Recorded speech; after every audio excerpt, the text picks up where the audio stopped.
Today I thought it'd be fun to discuss some of the things that are found around mines and mine dumps, some of the fun things. And of course there's always the not fun things like rattlesnakes and spiders, but we're going to talk about some of the fun things and the minerals that are found around there and some of the things that can be collectible. So first of all, know that mine dumps are where they dumped the mine, tailings, the gangue is the technical term for it. This is where they would take all the rock that they didn't want, pile it up outside, and it would just be left there.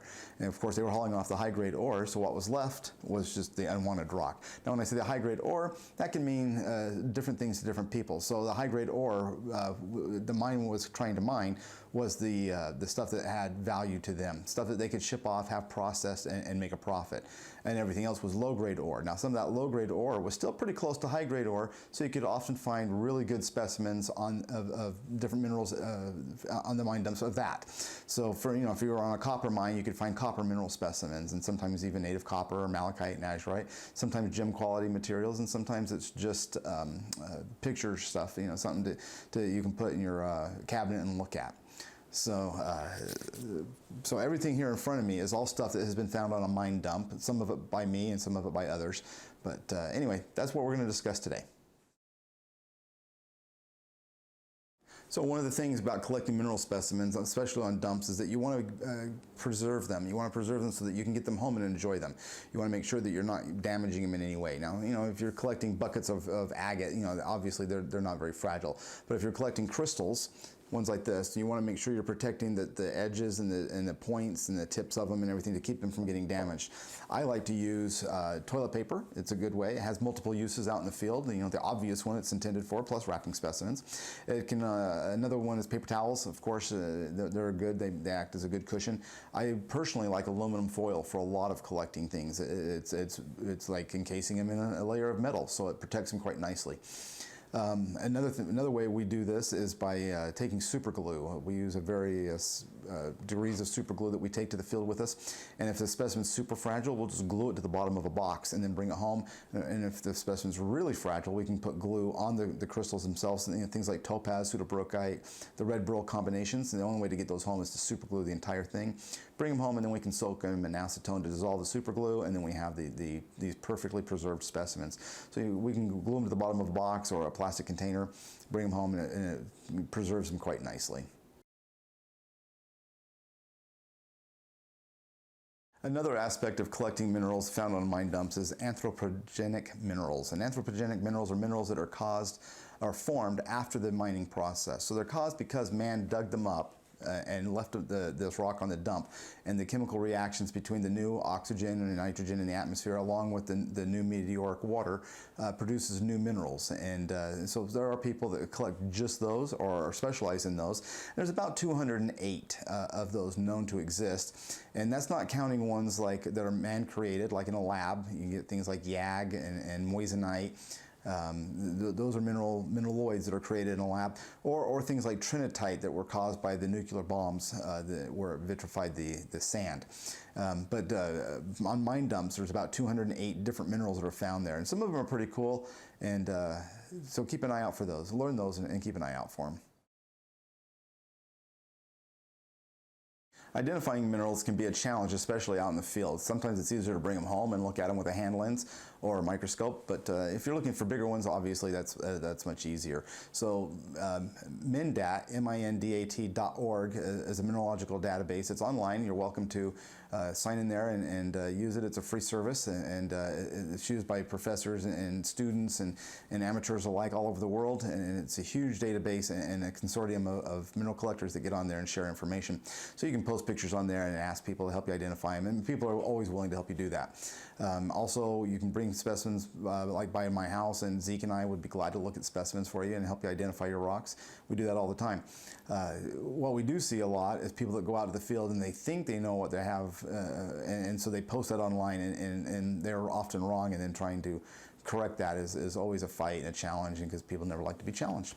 So it's always best to get a proper ID to begin with. And of course, if it's something small and rare, then it becomes even more of a challenge, and sometimes it just has to be sent off to a lab to be tested. Who is not a good expert is posting it on Facebook and asking all your friends, because they really don't have any clue as to what these things are.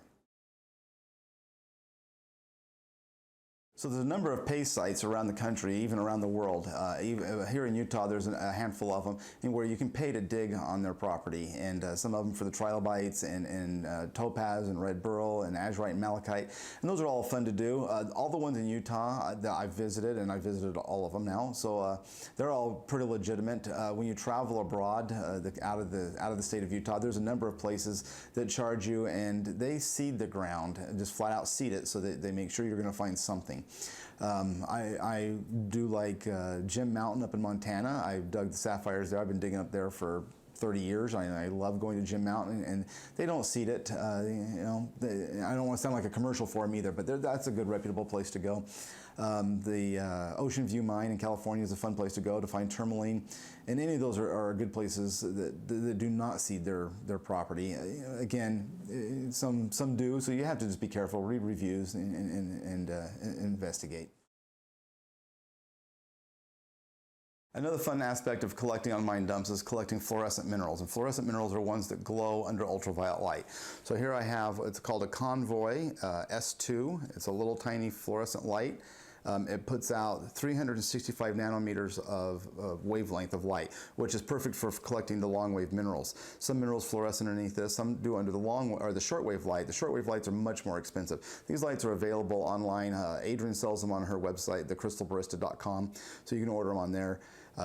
They're $60 give or take, no matter where you order them from. But you just have to make sure you get the right ones. If you get the scorpion lights, they're 395 nanometers, it won't work on the minerals. And so here's just a mineral specimen from back in New Jersey. And this one is, you can just see it's gray, kind of a grayish and black spots, but you put the UV light on there and it fluoresces nice and bright green. Another aspect of things that you can collect on mine dumps is radioactive minerals, and some people really get into radioactive minerals. You can have entire cabinets of them. There are some dangers of collecting radioactive minerals, inherent dangers. It's not as dangerous as you think, but as you might think. Putting them in your house can cause some problems.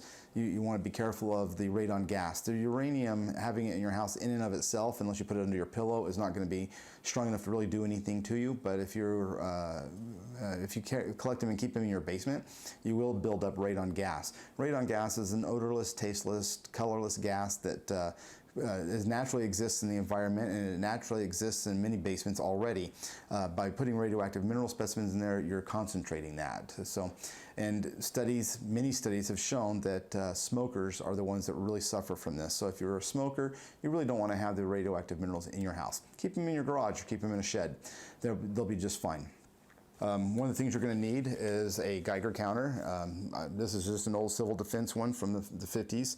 It works great, and this one has a speaker on it and a removable probe, so I can just take it out, and that's a pretty hot specimen right there. Actually sounds really hot because I have it turned up to the highest sensitivity. It's not really as hot as it sounds. As you can see right there, a foot away, it's just background radiation. So it's only hot as you get closer and closer. It's only really hot really close. I just don't put it under my pillow, so I'm okay. No issues whatsoever. You can use these to go out and look for, the Geiger counters to go out and look for radioactive minerals. They're easy to find on mine dumps if you have one of those. Again, most people think that the radioactive minerals fluoresce, and that's a myth perpetrated by the movies. Most radioactive minerals don't fluoresce. There are a few that do, and an audenite is one of the most common ones, and it's beautiful, this beautiful limey green that it fluoresces. So anyway, go out and collect some radioactive minerals. It's fun. Well, thanks for watching, and keep in mind that all of our videos and all of our expeditions are sponsored by our real estate team. So if you know anybody that's looking to buy or sell a home, give us a call. My number is 801-910-6958. Thanks.